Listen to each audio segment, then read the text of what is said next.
तो good evening students, हम आज बात करेंगे जो कल का हमारा टॉपिक छूटा हुआ है। टॉपिक सिर्फ छूटा हुआ था, अधिगम का स्थानांतरण टॉपिक था।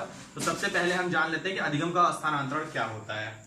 एक परिस्थिति में जो ज्ञान हमने अर्जित किया है उसी ज्ञान का दूसरी परिस्थिति में जो उपयोग होता है उसे कहते हैं अधिगम का स्थानांतरण। कहने का मतलब, यदि मुझे साइकिल चलाना आ गई है तो साइकिल चलाने के सीखते समय या साइकिल सीखने के बाद जो मेरे अंदर परिपक्वता आई है, साइकिल चलाते समय जिस प्रकार के गुणों का मैंने अर्जन किया है उनमें से संबंधित गुणों को जब बाइक चलाते समय मैं उपयोग में लाता हूं तो वो पहले वाली जो मेरी सीखी गई लर्निंग है, जो पहले मैंने अधिगम किया है, उस अधिगम का अब दूसरे स्थान पर उपयोग ही अधिगम का स्थानांतरण कहलाता है।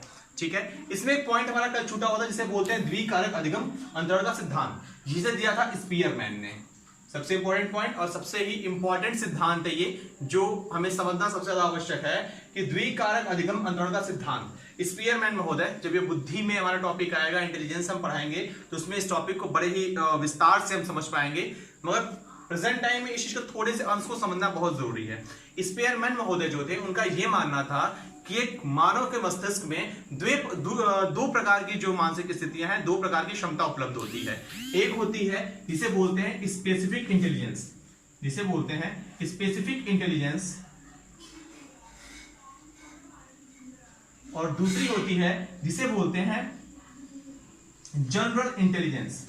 Specific intelligence and general intelligence.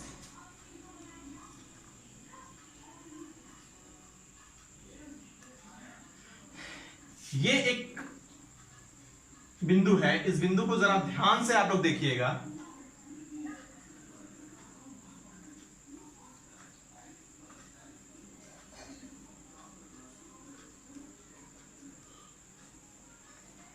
इस चार्ट को आप बड़े ध्यान से देखिएगा।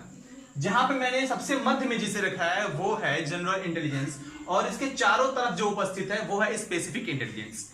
यानी कि स्पीयरमैन जी ये कहना चाहते थे कि जब एक बालक या एक व्यक्ति नई चीजों को सीखता है या अधिगम करता है तो उसमें उपयोग होने वाली जो बुद्धि होती है वो होती है स्पेसिफिक इंटेलिजेंस, यानी विशिष्ट कारक या विशिष्ट बुद्धि।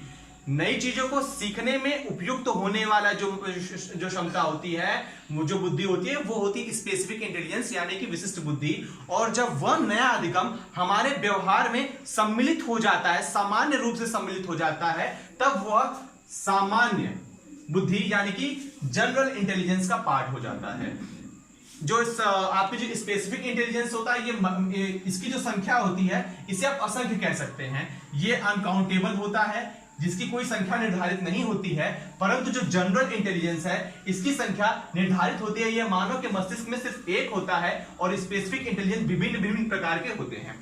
तो यह था आपका द्विकारक अधिगम अंतरण सिद्धांत कि एक मानव के मस्तिष्क में दो प्रकार की जो बौद्धिक क्षमता पाई जाती है, एक विशिष्ट कारक, एक दूसरी क्या होती है, जनरल कारक होती है, सामान्य बुद्धि होती है। तो किसी भी नई चीज की लर्निंग में, किसी भी नए चीज के अधिगम करते समय आपकी स्पेसिफिक इंटेलिजेंस होती है, विशिष्ट बुद्धि होती है, वो कार्य करती है। और जब सीखने के बाद उस कार्य में हमारी परिपक्वता आ जाती है तो वह जो कार्य होता है वह अधिगम आपके जनरल, तो वह कार्य जो है वो अधिगम आपके सामान्य बुद्धि में शामिल हो जाता है। तो बस इतना सा था आपका द्विकारक अधिगम अंतरण का सिद्धांत। बाकी इसको विस्तार से हम जब बुद्धि का चैप्टर पढ़ेंगे तो उसमें इसके समग्र पक्षों को मैं आपके सामने रखूंगा और विस्तार पूर्वक से आपको समझाऊंगा।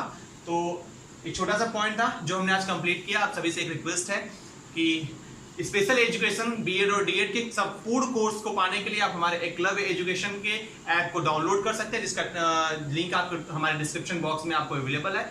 सबसे किफायती दर पे वहां फीस अवेलेबल है, और डीएड और बीएड के स्पेशल कोर्सेज के प्रत्येक सब्जेक्ट के संपूर्ण कोर्स आपको वहां उपलब्ध कराया जाएगा। तो ज्यादा से ज्यादा कोशिश करें कि इस चैनल को, अगर आपको टॉपिक पसंद आया हो तो चैनल को ज्यादा सब्सक्राइब करें, लाइक करें और शेयर करें। साथ में हमारे एकलव्य एजुकेशन को डाउनलोड करें और स्पेशल एजुकेशन के सभी कोर्सेज अवेलेबल पाएं। Thank you.